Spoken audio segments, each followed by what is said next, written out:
here's Paul Metsa. And I wish I could see stars over the prairie, stars over the prairie tonight. Good morning, ladies and gentlemen out there in the Twin Ports, or those of you that are listening to the stream around the world. Good morning. This is Paul Metsa, your host of Stars Over the Prairie, broadcasting from the Zenith City by the Unsalted Sea. Here at the KDAL studios, just 237 somersaults down the hill from Bob Dylan's childhood home and a stone's throw away from Bob Dylan Way. We can see Lake Superior out the window through these 50 degrees, kind of overcast skies in the Twin Ports, but it is autumn.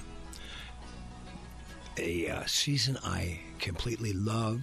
I had drove up to Silver Bay last night to play at a benefit for Jen Schultz, who's running for District 8 up here at Nelson French's house, and just really enjoyed the colors all along the way. And I went with my old Duluth buddy, Harvey Van Horn, since I've known him for 40 years. He tried to manage me for a while before he found out I was unmanageable. We had a great chat. We got caught up. It was a great event, and Jen's a great candidate. We're going to have her on probably next week, if not the week after, but we'll keep you posted on that. Save last night, I'm fostering this lovely little dog, Mabel, who is found in Duluth in kind of a less than perfect living situation, and one thing led to another. Ended up fostering her, so I came home last night, and Mabel is this cute little 7-month-old gal, and hanging with my 7-year-old dog, Blue, and they're really loving each other, and they love it when I came home, and they got really excited at the door, and I walked in with my guitar, and I was enjoying being greeted with such enthusiasm. Unfortunately, I forgot to lock the door on the gate. They both ran out. Mabel came right back when I called her, but Blue, who seems to forget his own name when he's out of the house or the yard, was lost. And it was 10 at night, and it was dark, and this guy is faster than Mario Andretti. And so I took Mabel out on the leash just to walk the neighborhood. Fortunately, about an hour later, I got a call from a guy named Terry. And Terry had Blue. Turns out Blue only ended up about a block away. Terry brought Blue back. He was holding his little chihuahua, who was 17 years old. It couldn't have been a nicer guy. He was helping a guy that had gotten evicted at the end of the street. But he held on to Blue, so I gave him some cash and thanked him. And I got his phone number, so I'm going to track him down probably later today and see if I can buy him lunch or dinner and get him some food for the dog. But that was a very neighborly thing to do. Say, you Libras out there, if you were born today, October 12th, this is what you're looking at. You're looking into the year ahead, an overall sense of balance and harmony prevails. Pleasant opportunities for cooperation and harmonization are on the horizon. You are in comfortable demand and personally popular. You can achieve a decent balance between work and play, as well as your personal and professional life. This balance brings a sense of reassurance. It's a time of feeling hopeful as you get a real sense that things are coming together. A moderate approach to your life and emotions is successful with less stress on both your mind and body. Your self-confidence and positive attitude will reward you. Overall, for you Libras, it's a personal relationship you've been struggling with that will finally start to feel like it's back in balance again today. They had their issues, you had yours, and now it looks like you were both back on the same page again. Try to get together with this person today and just be normal with them again. Keep the conversation light and don't rehash the same things you have been rehashing. You both deserve a break from all of that heavy introspective stuff. So what do we do here on Stars Over the Prairie? We interview stars, people that used to be stars, people that want to be stars, people that never worried about being a star. People just walk out all night and look at the stars while barefoot drinking a beer. I've got two great guests on tonight, and stars, not only to me, but people certainly in Minnesota, and with our first guest, and around the country with our second. First up, we're going to be calling in a bit legendary broadcaster Tom Mischke. I used to listen to him religiously when he was on late nights on KSTP 1500 in the Twin Cities. He was also on WCCO, and now he's got a great podcast that he's had for over 10 years on the road with Tom Mischke, the Mischke Road Show that we're going to be talking about and more. In the second hour, and it's a truncated set because UMD football's coming on at 11:30, we've got the great comedian, writer, and activist Liz Winstead. Liz is a comedian in Twin Cities native. She's celebrating 40 years in comedy, and by celebrating her 41st this year, she is going to be performing at the West Theater for just one show only this coming Thursday, October 17th. I've known Liz for years, nothing but respect for her. She helped start Air America as well as The Daily Show, and there's no one busier out there in the entertainment and political action world than Liz Winstead. So I'm looking forward to speaking with Liz. Other great birthdays today. In 1875, Aleister Crowley. He was the British occultist and religious, started a religion called Thelema. It's very dark stuff. Born in England in 1875. This guy had a lot to do with black magic. There's some great pictures online you can find of this guy, man. He had the bald head and the capes and crazy stuff around his crib. Jimmy Page of Led Zeppelin there for a while had a big infatuation with Mr. Grandmaster, British occultist Aleister Crowley. In 1929, the great blues and R&B singer Nappy Brown, whose real name was Napoleon Brown Culp, who is famous in the R&B and blues world. A song you might have heard that he wrote called Nighttime is the Right Time, was born in Charlotte, North Carolina in 2008. I had the pleasure of booking Nappy Brown when I was the music director at Famous Dave's Barbecue and Blues in uptown Minneapolis. I held that seat for 7 years, and I was able to get some of the greatest legendary blues and R&B musicians still on the road. We brought Nappy into town, but his agent forgot to tell us he needed an oxygen tank with him. I don't mean to laugh, but my good friend Pat Courtmage, who was the publicist for the club and a very, very good friend of mine. In fact, I sold him one of my nicest guitars when I moved out of Minneapolis, was able to track down an oxygen tank before the oxygen tank stores closed down, and the show went off without a hitch. 1932, Dick Gregory, an American comedian who became a real staunch civil rights activist and really had weighed in over the years on the JFK assassination conspiracy, was born in St. Louis, Missouri in 1932. You can catch a lot of his clips on the YouTube with Dick Cavett, The Tonight Show, and more. Just a fascinating, brilliant man. He died in 2017. If you love opera, you gotta love Luciano Pavarotti. He was born in 1932. Of course, the Italian operatic tenor, born in Italy and passed away in 2007. Sam and Dave, Hold On, I'm Coming, and Soul Man.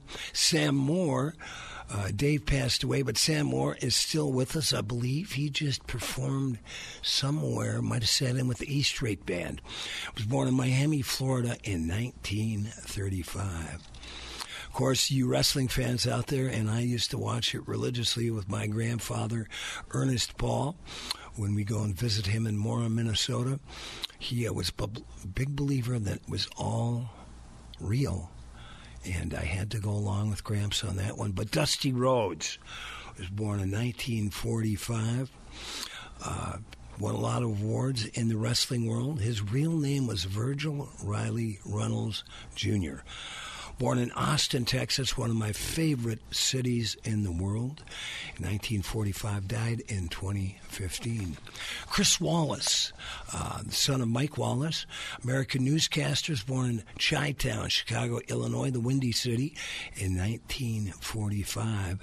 And for those of you who are big X-Men fans and fans of the movie Wolverine, your star, Hugh Jackman, was born in Sydney, Australia, in 1968.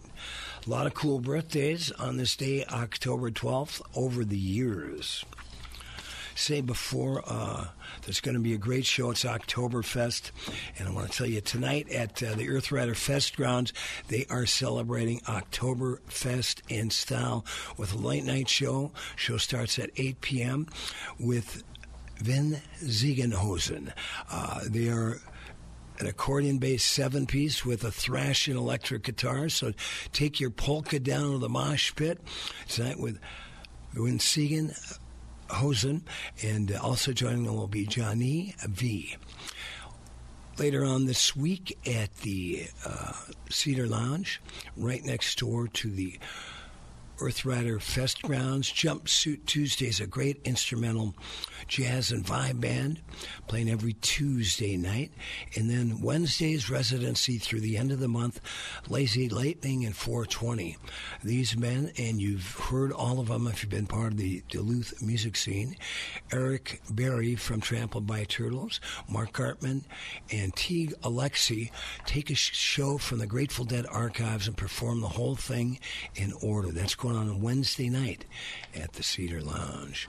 So check that out. Let's see if we could get, I got my man Tyler here filling in for my usual wingman Chris Allen, who is recovering from foot surgery, and he's got great news. He was worrying about losing part of a limb.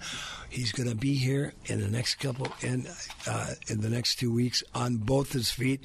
So Chris, if you're listening, we want to send our love.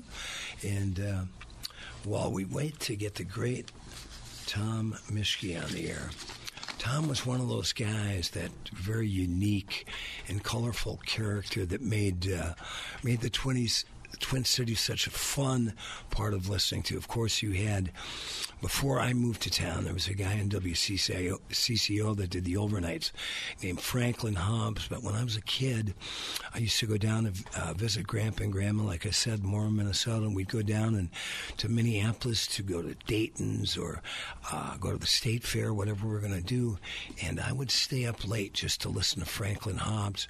He was very just mellifluous, beautiful baritone voice, this just soothing voice. He sold all his own ads, and just a very colorful character. Over the years, of course, you had Tony Glover on KSTP from Colonel Ray and Glover that had a great rock and roll radio show in about 1969 to 1970. And in fact, he asked Bob Dylan once. He met Bob Dylan in Dinkytown and actually taught Bob Dylan how to play harmonica. He told Bob, he asked him, he said, yeah, I'm getting a radio show, and I would coming up with a name. And Bob, of course, his name was Tony Glover. Bob Dylan suggested Crimson and Glover. We're working to get my buddy Tom Mischke on the line.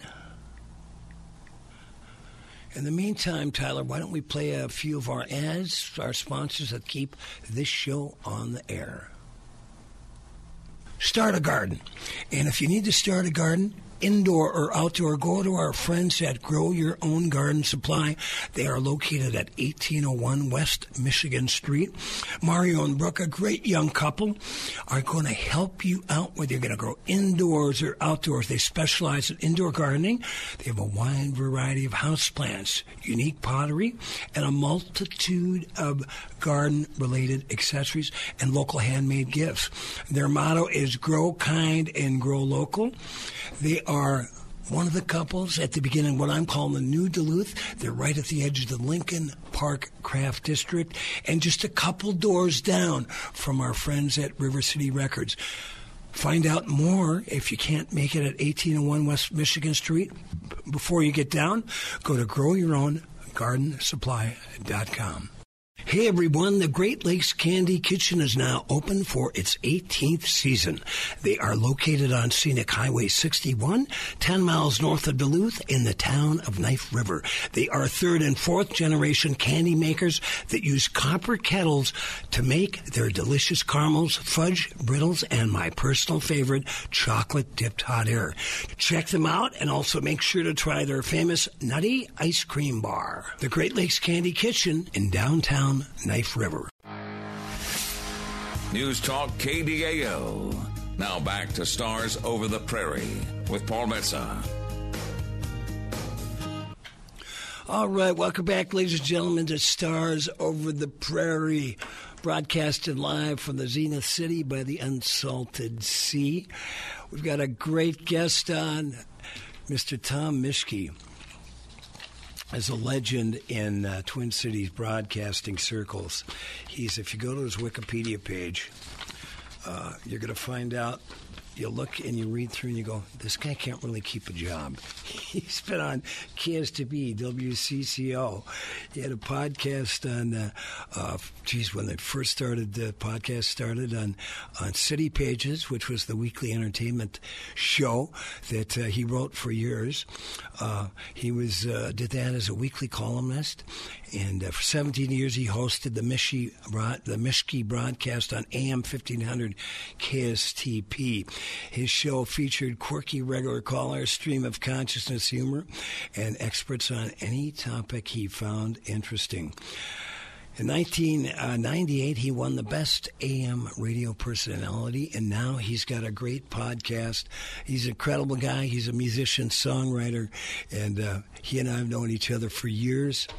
And we are proud to welcome to Stars Over the Prairie, rocking the Big K, 610 AM and 103.9 FM on KDAL. We welcome legendary broadcaster, Cool Cat, Tom Mischke. How are you, Tommy? Hi, Paul. Good to hear your voice. Good to hear you. You know, you called me the other day because you've got some friends coming up into Duluth. I think they're going to be here Monday through Wednesday. They're friends of yours from France. So I'm going to set them up a little itinerary, and I might be able to be a little tour guide for them on one of those days. That's cool. Yeah, they came with very little notice. One of the guys is a guy I met over there when I was traveling 6 years ago, and I always said to him, if you ever come to the States, look me up. And you never know if a guy's ever going to take you up on that. A couple of weeks ago, he says, yeah, I'm on my way. I said, whoa, all right. Cool. I love that. He brought his girlfriend with him, and they want to just... Actually, when I said, where else you going, they said, well, I want to go to Duluth, see where Bob Dylan was born. So I said, okay, you're fans. Good. Well, I will take them to the childhood home. Of course, you might know, Tommy, when I first moved to Duluth, it was first night, July 3rd, 2021, I rented the first floor of Bob Dylan's childhood home for a year. And one of my... part of my renter's duties, it's owned by a guy named Bill Pagel, who owns both a house in Duluth and Dylan's house in Hibbing. And one of my renter's duties, Tommy, was I manned the guest book. And so I'd be out there having coffee in the morning. And during the nice weather, there was always people taking pictures. And I'm talking high school kids at youth camps in Wisconsin to retirees traveling around the country in their RV. People from 5 different countries. I got 75 signatures while I was there. And you name it, a town in America, and we had visitors taking pictures of Bobby's house from them. But so I'd chat, give them a little tutorial of the neighborhood. And Bob's. Yeah, that's great.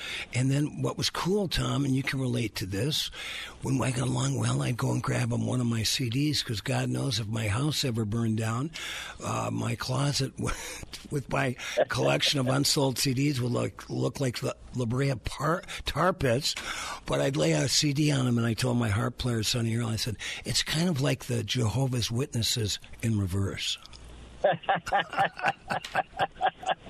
I actually want to throw something at you about Dylan and Duluth and Hibbing, and a theory that I have that I want to bounce off you. Please.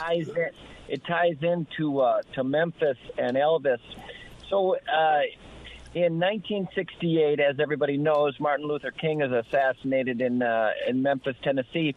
And the story in Memphis was when the town died, and it was dead for close to a decade, and then the town was born again. This is according to Memphis people, when Elvis died. And when I ask them what do they mean by that, they say, well, if you'd have come to Memphis in 1972, 73, 74, 75, there would have been no sense of Elvis living there. There would have been no pride in Elvis being from that area. There would have been a sense of, yeah, he's here, but he's kind of that Vegas guy, you know, and he's a little weird.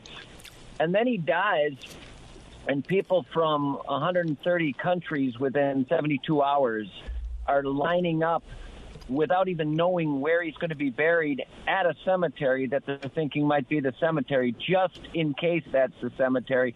And the town fathers look at each other and say, I guess this guy was kind of a big deal. And I guess so, huh? And in all seriousness, they just didn't get it yet. Wow. And then they woke up, and they realized that this is, you know, a musical world that people are going to want to see for years to come, and we got to start getting ready to welcome these people, cater to these people, and Memphis was reborn, and people took a certain pride in the town after years of being ashamed, the same way Dallas dealt with that after '63. Sure. And now, of course, you go there, and there's, you know, instantly and immediately that Elvis is their native son, and there's a weird parallel that I think is going to happen. I still think when you come to either Duluth, Hibbing, or Minneapolis, there's still not this powerful sense that one of the greatest artists in modern times worldwide hails from the area, spent a lot of time in the area, has connections to the area. It's come in fits and starts, and there's more now than ever. But my feeling is one day Bob Dylan's going to die. I hope it's a long ways away, but one day he's going to die, and it's going to be the Elvis phenomenon. There's going to be people from all over the world, and they're going to come wandering into Minnesota, and they're going to be looking around for, hey, you know, you guys know about this guy, don't you? And the area is going to kind of wake up to playing it up far, far, far more than they do now. I would not doubt that. They do, you know, years ago, they started a thing, Tim Nelson and his brother started a thing called Dylan Days. Geez, it was, I don't know, about a dozen years ago.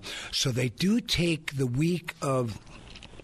He was born on May 24th, so they take that week a little bit, but start a week before and then right up to his birthday, and they have concerts and railroad rides and things like that. So there is a certain amount of folks in this town, homies, that do have a great respect for Bob. And, of course, a lot of people, there's actually people from Europe, and I think the farthest away was Iceland last year. Somebody came, but to celebrate Bob. But yeah, I would not doubt that at all. But now that being said, I just saw Willie Nelson here in Duluth, and he was 91. Bob's on his European tour doing his Rough and Rowdy Ways tour. He's 83. So let's hopefully it doesn't happen for a long time. Now I heard, and I could talk Memphis to you all day. I went down there. Have you been to Graceland, Tommy? Never been to Graceland. I've weirdly avoided it in that where I want to go to feel Elvis for me is more like wander over to Sun Records. I don't know that the Graceland Elvis would would be what I'd want to encounter as much as the Sun Records Elvis. You know what I'm saying? Oh yeah, totally. And I've never been to Tupelo, Mississippi. They still have the house that he was actually raised in before he moved over to Memphis and started driving the truck, and then walked in, as a 16 or 17-year-old, cut a demo tape at Sun Studios, which is still there, and it looks exactly like it did. But the cool thing about Graceland is, number one, the Jungle Room. I mean, you got to dig. That's what I'd want to see. Yeah. But what's really cool, Tommy, and I know you like these little kind of left turns in American history. If you go out to where Lisa Marie had her swing set, originally that house before Elvis bought it, that was back when they used to. Hang their meat. It was kind of their meat locker. And then Elvis and the boys, Sonny and Red and the rest, turned it into their rifle range because they all were packing heat back then. But if you look closely, and I don't know how many people have seen this, and this is the weird stuff I love about history, if you look really closely at Lisa Marie's little playground set, like we all remember when we were kids, the little swing and the slide, you'll see little indentations from bullets that ricocheted. Hopefully when she wasn't playing. Yeah, ricocheted off the, from the firing range back to where Lisa Marie. Thankfully, yeah, they were probably at night, and she was hopefully safe in bed. Tommy, we're going to play a little bit about. People should track down. He's very easily Googleable. Tom Mischke. Mischke is spelled Mischke. We're going to play a little. No, before we do that, before we play this clip, I got a text from a fellow named Matt Steichen, and he said that our mutual friend Dick Cohn took you to go meet Bob Dylan once. Let's hear that story.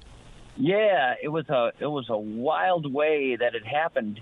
The St. Paul Saints contacted me and said, yeah, we heard that you know some guys who know Dylan, and Mike Veck, the owner, his birthday's coming up, and we wanted to ask if you could arrange for Mike to meet Dylan.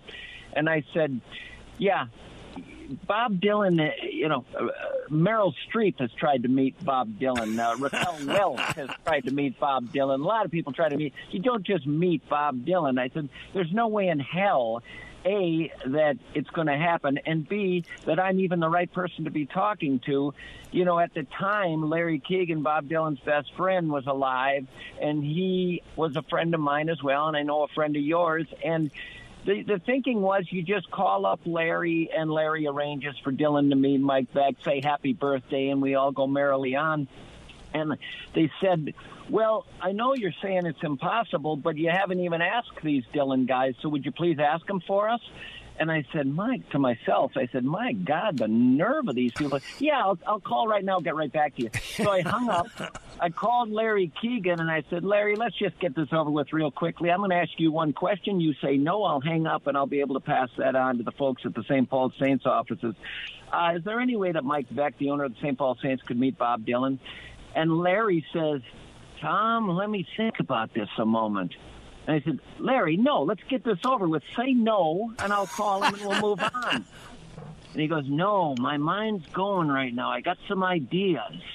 And what was going through Larry's head, unbeknownst to me, was possibly, and this is amazing that his mind worked this way, possibly setting up a minor league stadium tour for Bob Dylan musically to travel the country and perform. And Mike Veck would be a good person to start with because he owned multiple teams. Right. And so Larry's thinking like a businessman, like Bob's agent. And I'm shocked that this is even being mulled over. He ends up calling me back an hour later. He said, here's the deal. Bob's going to be playing in Rochester, Minnesota. There will be a letter in his dressing room. The letter may or may not be opened. If it is opened, he may or may not want to do what I've asked him to do, but I'm going to ask him to meet with you guys. So you take Mike Veck down there, and Dick Cohn went with, obviously, a guy who had grown up with Dylan, been to Herzl Camp with Dylan, been at the U of M with Dylan. But Larry was the man who made it happen, and Larry was probably the only one that could ever have gotten to Bob. And the story became, go down there for the sound check. You'll either find out Bob opened it and agreed and called you back, or he didn't. So we're sitting there for the sound check. Guy comes walking out and said, you guys, now, right now. And we raced backstage before the concert. I was ahead of everybody because I just thought this is going to be the best moment of my existence. Right. Bob comes up to me, shakes my hand. You the baseball guy? Of course, I had to say, no, I'm just some guy who shouldn't even be here, frankly. I shook hands with him, and then I said, no, the baseball guy is right behind me here. Introduced him to Mike Veck. Dick was there, of course. Val gave him a big hug, Dick's wife. And we sat and chatted for a while. And it was the weirdest thing. I listened to Bob Dylan say these words, and it's like the most banal quote in history, but to me, it was just dumbfounding. He said, Midway Stadium. So if I'm driving up University Avenue, I get to Snelling and I go north, how far before I hit the stadium? And I'm going, it's like the hardware store owner in my neighborhood or something. He's getting down to the blocks and the streets. He's got it all down. You know what, Tommy? Did you tell him? But if you get to 56th and Wabasha, you've gone too far. Oh man, it was wild. And and then I think it was Dick said, hey, and Bob, I think you should sing the national anthem at the game. And Bob starts laughing. But what threw me is, I'd say at the time when I met Bob Dylan, I had probably seen him in a video or a picture smiling and laughing maybe 3 times in his entire existence. Right. I just didn't expect happy, convivial, gregarious Bob. But that's what we got. Just almost bubbly. I almost want to go with that. It was quite astounding to me. Wow. Well, that's something to tell your grandkids. Yeah. It was, I don't know if you have this experience, but I've always been sort of mesmerized by the way through the years Bob Dylan changes where you can't even see the old Bob Dylan in the new face, and then like the 80s face you can't see anymore in the 2000s face, and like more than almost any other performer, his looks morph, and like he seems to be different people. Well, when I was standing there backstage, the face I was looking at was 1966 Bob Dylan with some wrinkles. It's just amazing how much in person he was exactly that kid, that 20-some-year-old, just with wrinkles. Like, it went right back to that. I didn't see the blood on the track's face or the face from, when he was doing Oh Mercy or when he was Time Out of Mind tour, when he was acting in these different films. It was like the kid from Hibbing. You know what? It's incredible you say that, Tommy, because I've had a similar experience like that. I did, not talking about you meeting Bob, although I did meet him at the Artist Quarter at a Hubert Sumlin show in 1982 that I'll tell you about more later, which was a lot of fun. But when he played, you remember when he did that 5-night stand at the Orpheum? Yeah. And he had the great Minneapolis acts like Colonel Rain Glover open one show, and Willie Murphy, and then the Jayhawks, but I'll never forget. I had really good seats, thanks to our friend Larry Keegan. And Bob came out 5 nights in a row. I think he took the 4th night off. And that was the night that Bucky Baxter was playing pedal steel. Mandolin with Bob had a night off and came and saw me play at the Five Corners and offered me to go down to his studio and do a demo tape, which I ended up doing. And we ended up putting out that record, Whistling Past the Graveyard, 92. But that particular Bob Dylan show was the first or second night. And he knew, he was a room full of people that loved him, which is pretty much the case wherever Bob Dylan's played for the last 60 years. But I'll never forget, he comes on stage and he's, Bob Dylan, 1990. When he got done with that show, I was close enough to see when he walked off stage, I swear to God, he looked like he was 21 years old. Yeah, yeah. And what was crazy, Tom, so somebody opened the curtain for him, and, he's a big boxing fan. And in fact, Dick Cohen's probably told these stories about sparring with Bob Dylan. But Bob held up a left and kind of swung with his right, like I nailed it to the wall. But I swear to God, he lost 40 years in that during the course of that 2-hour show. Yeah, and so what years were those? When was that? 1990. Yeah, so and this one down in Rochester was the late 90s when I was there. So, yeah, it was it's one of these moments where I always just think, did you remember everything? Did you make sure that every detail of that meeting was tucked away somewhere in your gray matter? Is any of it fading? There was no pictures taken. Obviously, Bob's famous for no pictures. And it was you just tried to keep it in your head. And it was something else. I never imagined it would happen. In fact, I think it's fair to say, of all the people out performing right now in the world, the person you're least likely to meet on this planet is Bob Dylan. Yeah, for sure. We've got our guest Tom Mischke on, longtime Twin Cities broadcaster, St. Paul native. We're going to talk a little bit about his podcast that he's been doing for over a decade now. But let's get a little example here. I grabbed a clip from the Mischke Files. This is a radio show that Tom used to do at 1500 KSTP, and this was one of his callers. It's on the archives as the Angry Caller. Tommy, you were very rude again last night. Twice within 2 weeks. Someone has called in, and you don't answer when they are talking to them. Do you know how rude that is? Then you tell them you're at the ballpark. How can you be at the ballpark when there's no games? When your car's out in front. My car? Or out in the back in the parking lot. Huh? And then you were talking about cows. Okay, a cow will be dried up 3 months before she calves, if you know what that is. But then you mentioned last night, if you didn't get phone calls, you might be taken off the air. Maybe you should be taken off the air right now, because that's twice within 2 weeks, Tom. Somebody has called in, and you don't even answer them back. I don't know what school you went to, but that's a school of rudeness, and that's very, very rude. And I think the swearing can stop, too, because we can go to management and have you taken off the air. We did it with WCCO. We got rid of a couple of them. They went down to Florida to work. We can do it here, too. Repeat this message. Just save that one. I gotta hang on. Thank you, Shadow Man. Take a hang up on that. Oh, Tommy, that was incredible. But that's why I loved listening to your show. We're going to play a little clip. I'm just going to say the Gales of November. Give it away at the end of your segment. Although you are always welcome on Stars Over the Prairie, Tom, because we are just glancing the top of the cake that is the Mischke delight. But let's run ahead now to what you are doing. Tell us about the Mischke Roadshow and how people can access that online.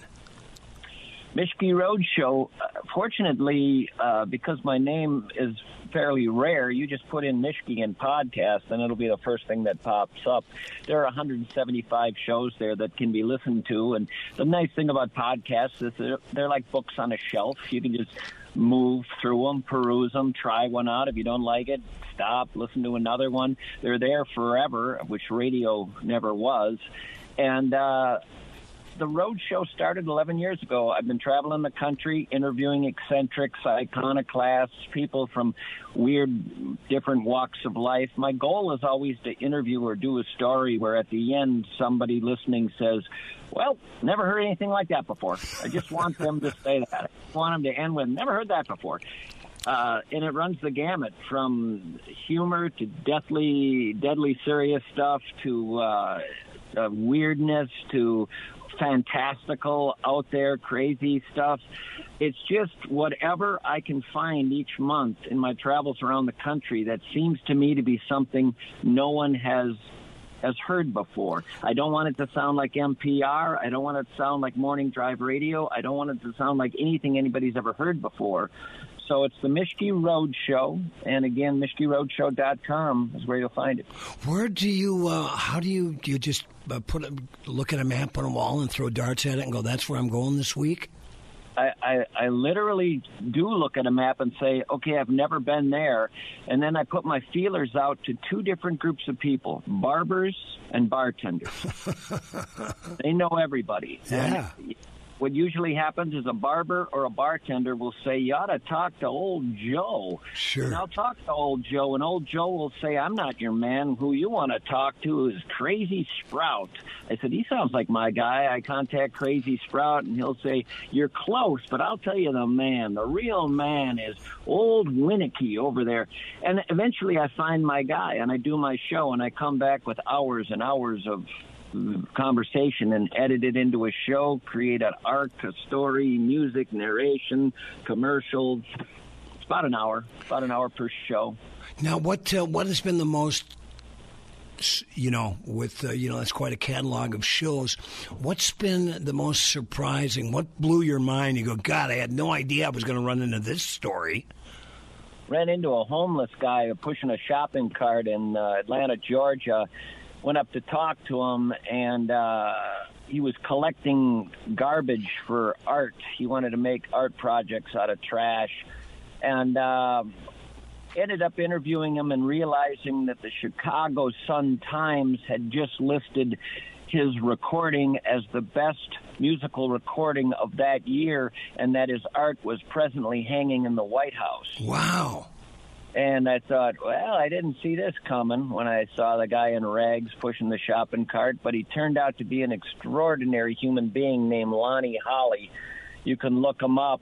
He was born in a whorehouse, traded for a bottle of whiskey to another woman, then traded again to another woman who partially raised him till he ran away at 7, hopped a freight train, went to New Orleans, wandered around until he eventually was put in a juvie kind of a prison type deal and had a hellacious existence in some juvenile detention center for years. And then his life is almost impossible to believe. I spent so much time verifying it because I was terrified of putting something out that was bogus, but it's all legit. It's really quite a story. Wow, Tom, it's funny. One man's podcast is another man's song. So I just took notes of what you said. I'm tracking that down because I think there's a hell of a song there. And the guy does his songs. He travels the world touring right now. Wow. Playing music, but his songs are made up on the spot. Crazy. They're never done twice. That is amazing. Tommy, number one, it's great hearing your voice and being back in touch. Every time we've hung together, I believe we did a Seder together with Larry's Rabbi over in St. Paul, among other things. Yep. And then we did, when you were doing that song podcast, we spent a kind of a mildly drunken afternoon at Grumpy's. Are you still doing that? Still doing what? For the sake of the song. No, we started that, and we did 6 months of it, and COVID hit. That was in the 6 months leading up to March of 2020, and that obliterated it because the whole fun thing for me was all of us in a room together talking. I didn't want to do a Zoom thing. I loved sitting around a table.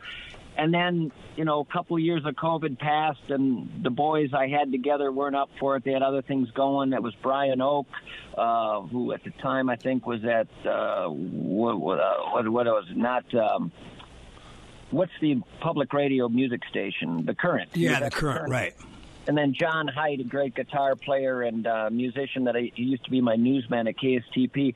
But they weren't up for doing it again, and that was okay. The shows we did were great. But, yeah, for the sake of the songs I had this idea just every month sitting around talking about different aspects of music and singers and songwriters. And for a while there was this endless we could just go on so many different ways to look at music. I was just talking to a guy about one of the subjects that we talked about. We talked about Wichita Lineman one show. Oh, my God, that's the greatest. That's Bob Dylan's favorite song. It's also one of mine. It's one of the greatest songs ever written. And here's the fascinating thing about Wichita Lineman. Jimmy Webb, right? Wrote it. Oh, sure. Yeah, so Jimmy Webb gets asked by Glenn Campbell to write this song.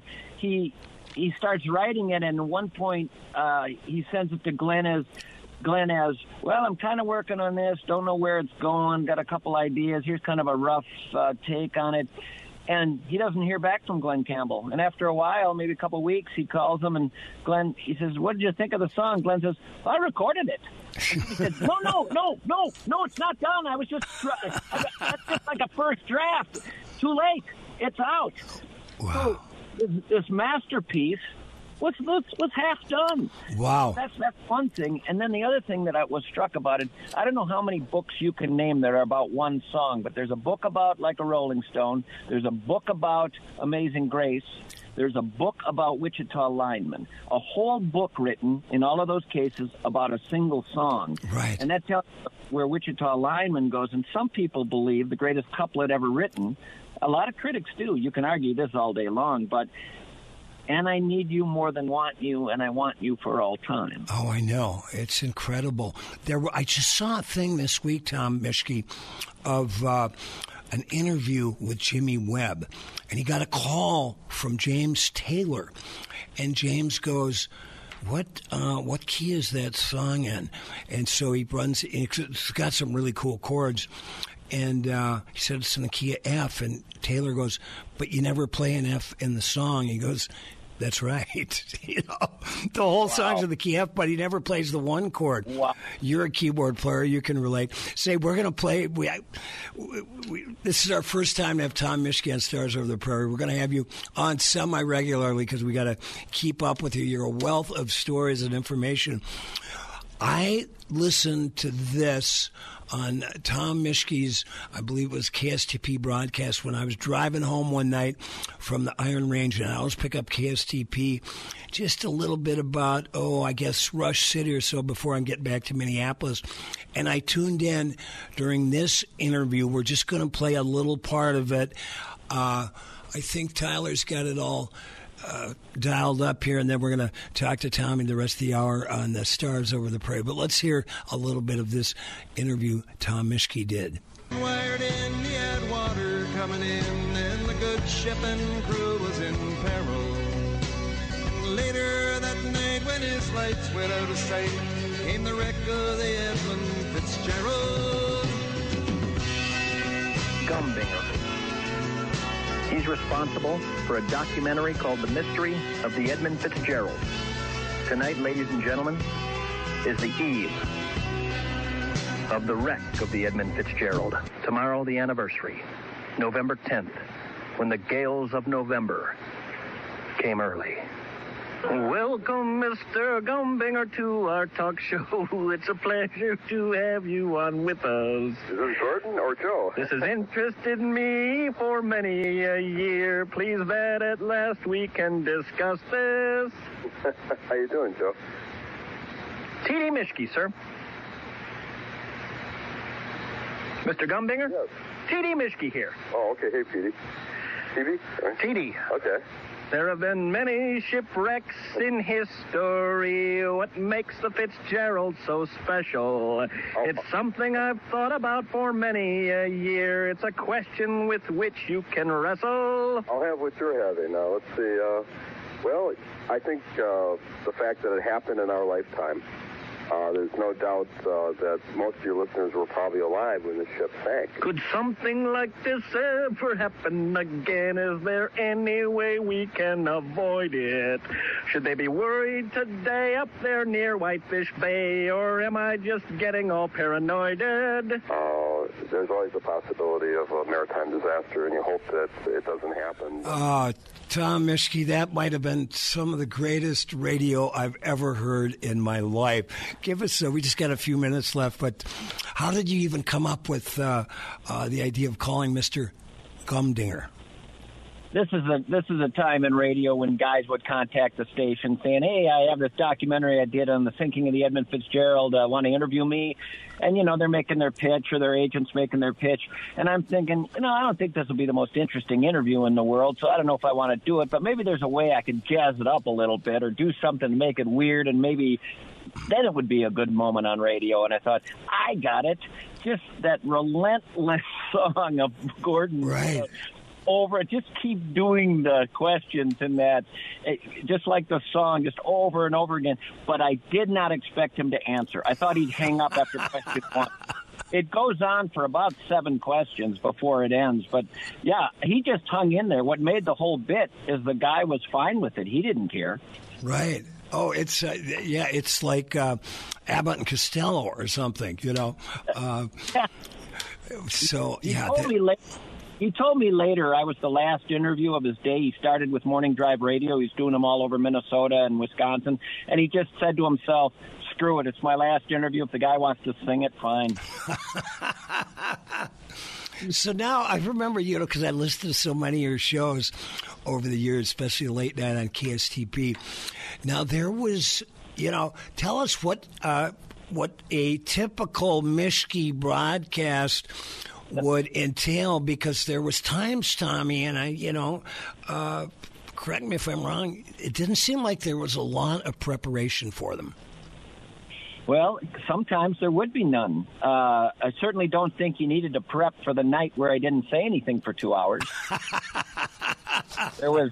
There was one show that I did where I started out the show and I didn't have my notes in front of me ready, and there was about 40 seconds of dead air, and I found it so enticing, I thought, what if we do another 40 seconds? And that was kind of fun. And then I said, let's try a couple of minutes.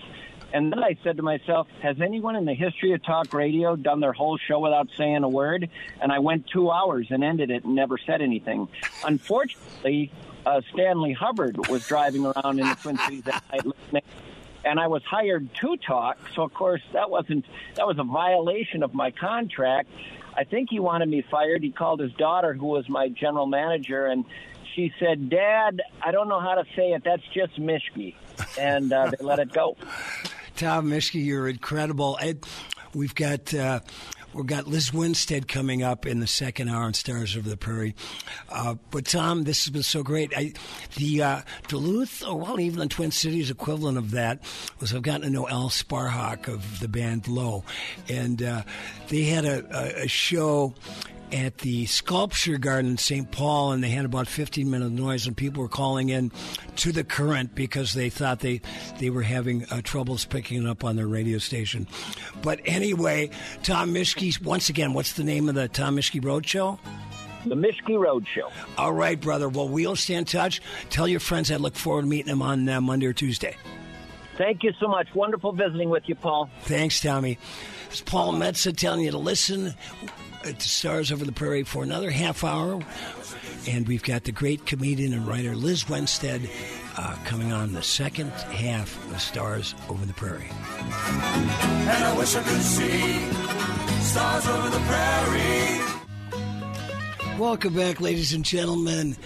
You're listening to Stars Over the Prairie. This is your host, Paul Metsa. I want to thank my first hour guest, Tom Mischke. That couldn't have been more fun. It's kind of old home week here for me on Stars Over the Prairie. We're going to be talking to a woman I've had the pleasure of knowing for 40 years. She's performing in Duluth at the West Theater. Liz Winstead's coming to town on Thursday, October 17th, to do her one-woman show, along with video additions and more. I saw her the last time she was in town last year, and she's incredible. She is the woman that helped start Air America and The Daily Show, among other things. She's a stand-up comedian, a writer, and a social activist. And you want to see what's going on in the world from a feminine side, talk to one of the strongest women in America, my guest, Miss Liz Winstead. Liz, how are you this morning?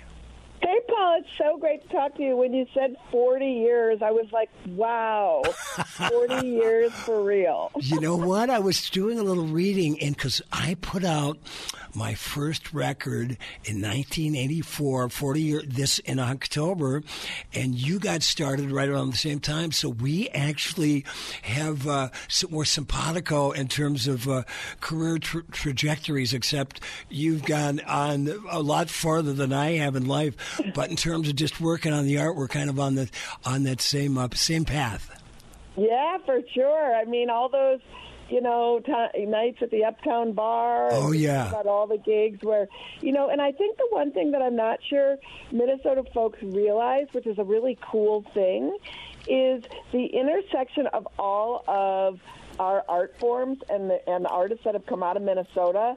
Like, first of all, we all the musicians and comedians and writers worked at the same restaurants, and we would cover each other's shifts.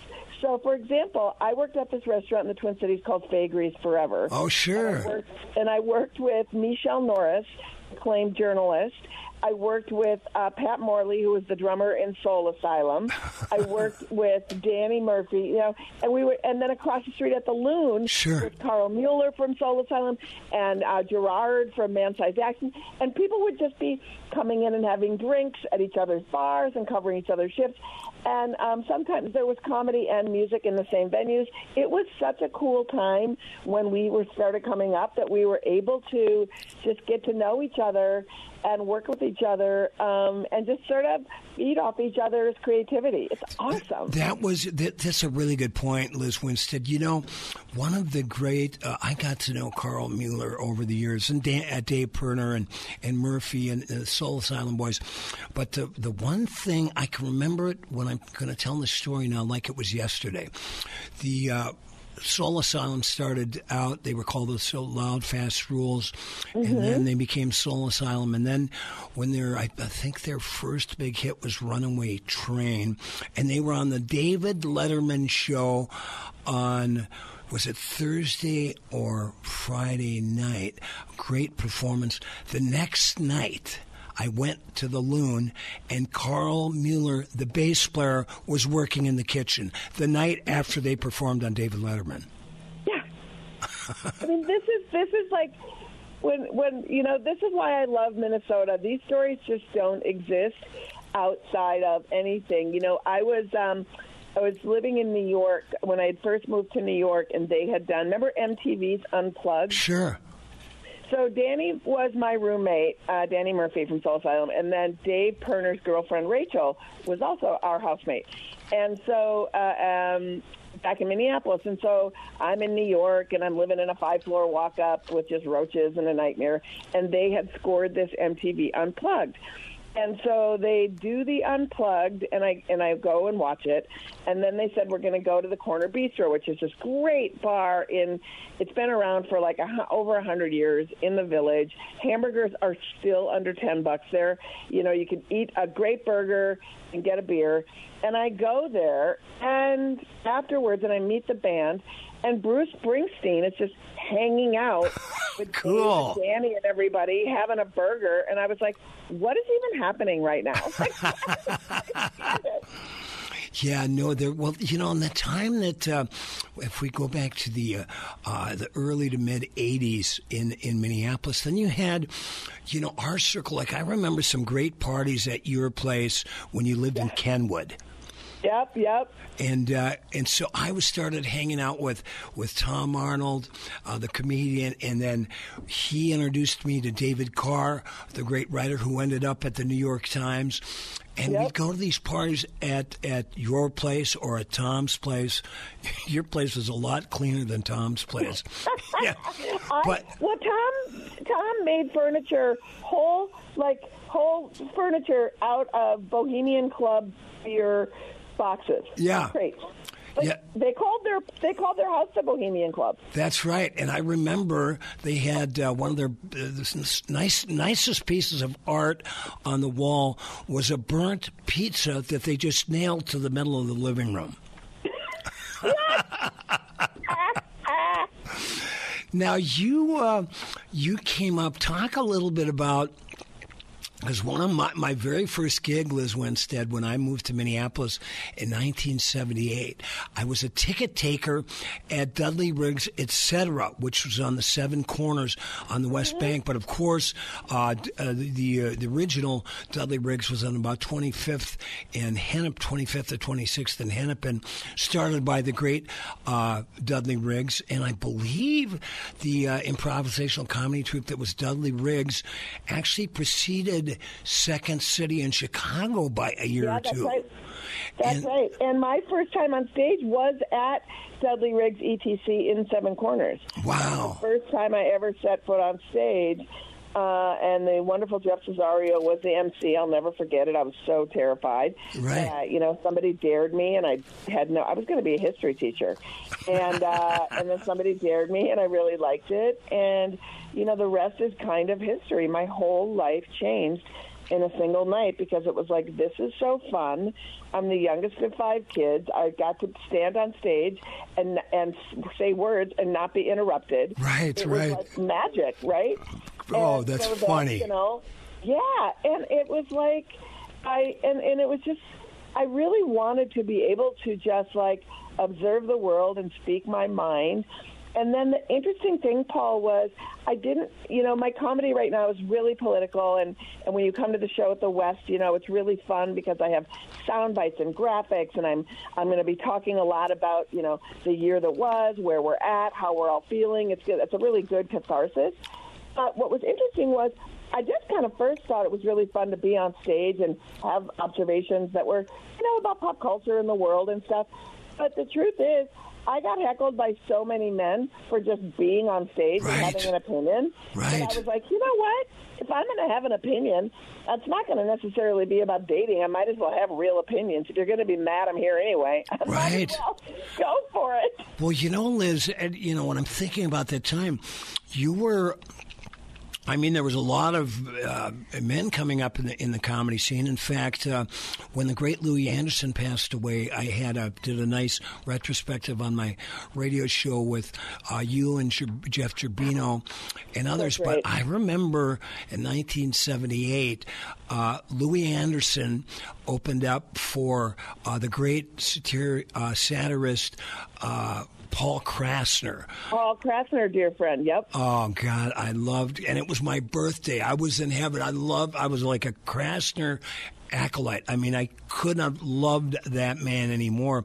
But that's where I saw Louis do one of his first shows. And then, but there was, you were one of the few women that were actually doing stand-up or doing the open stages back then. It's true. There was not a lot of us, and I remember, it was like it piqued my interest, comedy, and long before I started it, I honestly was like, I didn't see myself out in the world, right? I saw, when I did see women, it was like, Joan Rivers and sort of women who were like, cracking on about making fun of themselves or their horrible marriages or whatever. Right. And I was like, that's not my experience. And so when I looked to see, like, where is there, like, a curious, young woman, feminist out there, and I didn't see it. So my role models were, like, society. So I want to talk about that. But also Carlin and Pryor and Lenny and Krasner, those were the people who were really doing really great social commentary. And the thing that was so cool, and I think I shared this when I was on with you in the Louis retrospective, was my very first time that I ever headlined in the Twin Cities. Louis flew back and opened for me. Wow. And was my opening act just so I could get a crowd. He wanted to make sure that people came and saw me. And so he did 3 nights as my opening act, which was terrifying. But it was just this really cool gesture of somebody who is like, I believe in you, and if I come and you put my name on the bill, people will come. And then they'll get to see you, and you'll hopefully create more of an audience. And that was like just one of the nicest things that anyone's ever done for me. It says a lot about the man and his heart. Totally. How cool he was. Now, It's fun, Liz, and I look forward to seeing you this Thursday night at the West Theater. You want to get tickets, and I suggest you do. Google West Theater. Theater spelled Theatre. So don't let that throw you. Or just Google Liz Winstead and come on down. She puts on a great show. But it's been fun as someone who came of age in Minneapolis with you and Tom Arnold and Dave Perner and, the Jayhawks and all the rest, to watch how everybody has succeeded in life. And you went out. Did you go? Tell us how you started both Air America and then The Daily Show, because those are continuing these days. Yeah, so I moved out to New York and was doing comedy. And when that first Gulf War happened, my comedy really changed from observational to, I believe that the media is just complicit and just selling us a bill of goods. Right. The term fake news, I was saying way before it's vernacular that we use it now. Right. And so I did some one-person shows, kind of just like talking about the world and politics and stuff like that. And then a friend of mine was producing Jon Stewart's cable show at the time that was on MTV, and said, "Do you want to come and be a segment producer?" And I said, "Sure." And I worked on that show for about 8 months, and it got canceled. And John got snatched up into a development deal with David Letterman's company, but Comedy Central approached my roommate, Madeline, and I, and said, "Hey, we're taking over Comedy Central, and we want to do a daily show that is responds to the world and is funny." And, I said, "Oh, my God, and we get to create it?" And they said, "Yeah." And I said, "Well, one of the things that would be really important, I think, is that the media is also a character. I'd love to fashion it as a news show and run it like a news show, but it's comedy about the news." And they were like, "Okay." And then the most unheard of thing they did was, in television, they usually make you do a test episode to see if they're going to buy it. Sure. Well, with The Daily Show, they said, "We're going to give you a year on the air. You don't have to do a test show because you're going to work the bugs out on the air." So it gave us all this freedom to try things out, throw things away, get the format down. And so it was like a dream. I got my dream job as my first job, which was really wild because, SNL was kind of like the only place really where they were doing like, newsy stuff. Yeah. And so to be able to create this new format with the world was our oyster. And so it was a dream. It was a dream. And then I was there for 3 years, and then I left. And then they wanted to, I got a call from this guy after I left saying, "Hey, I got your number from Al Franken. We're looking for a Liz Winstead type to launch a progressive radio network." And I was like, "I have a type?"